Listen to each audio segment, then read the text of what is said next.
Swiss bank থেকে আমানত সরাচ্ছেন বাংলাদেশিরা, কিন্তু কেন?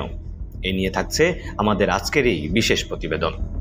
সুইজারল্যান্ডের বিভিন্ন ব্যাংক বা সুইস ব্যাংকগুলোতে বাংলাদেশি নাগরিকদের জমানো অর্থ বা আমানত অস্বাভাবিক হারে কমেছে।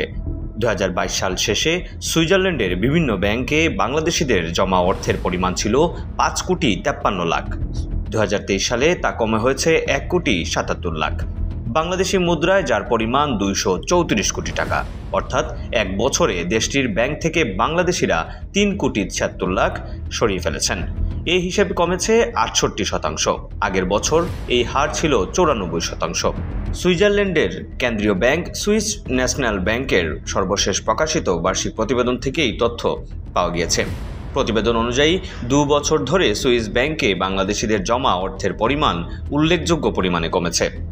2021 সালে সুইস ব্যাংকগুলোতে বাংলাদেশিদের জমা করা অর্থ ছিল 87,11 লাখ। 2022 সালের শেষে তা কমে মাত্র 5.5 কোটিতে দাঁড়িয়েছে। সেখান থেকে কমে 2023 সালের শেষে 1.25 কোটিতে এসে পৌঁছেছে। অর্থাৎ কমতে কমতে 2 বছরে সুইস ব্যাংকে বাংলাদেশিদের আমানত কমেছে 11,000 কোটি টাকা। বিশ্লেষকরা বলছেন, সুইজারল্যান্ডের ব্যাংকে অর্থ জমার ক্ষেত্রে আগে যে গোপনীয়তা দেশটি রক্ষা করত, এখন আর সেটি নেই। এই জন্য ধনীরা এখন ঝুঁকছেন Dubai, British Virgin Island, Cayman Island অথবা বারমুডার মতো দেশগুলোর দিকে। এছাড়া সাম্প্রতিক সময়ে ডলার সংকট সহ অর্থনৈতিক সংকটে প্রাতিষ্ঠানিক সক্ষমতা অনেক কমে গেছে। এ কারণে দেশটির ব্যাংকে বাংলাদেশি বিভিন্ন প্রতিষ্ঠানের জমা অর্থ যেমন উত্তোলিত হয়েছে, তেমনি নতুন করে জমা অর্থেও টান পড়েছে। সুইস ব্যাংকে থাকা অর্থের একটি অংশ পাচার হয়ে থাকে বলে ধারণা করা হয়, তবে পাচার সম্পর্কে কোনো সুনির্দিষ্ট তথ্য পাওয়া যায়নি। এমনকি গ্রাহক আমানত হিসেবেও কার কত অর্থ তাও জানা যায়নি।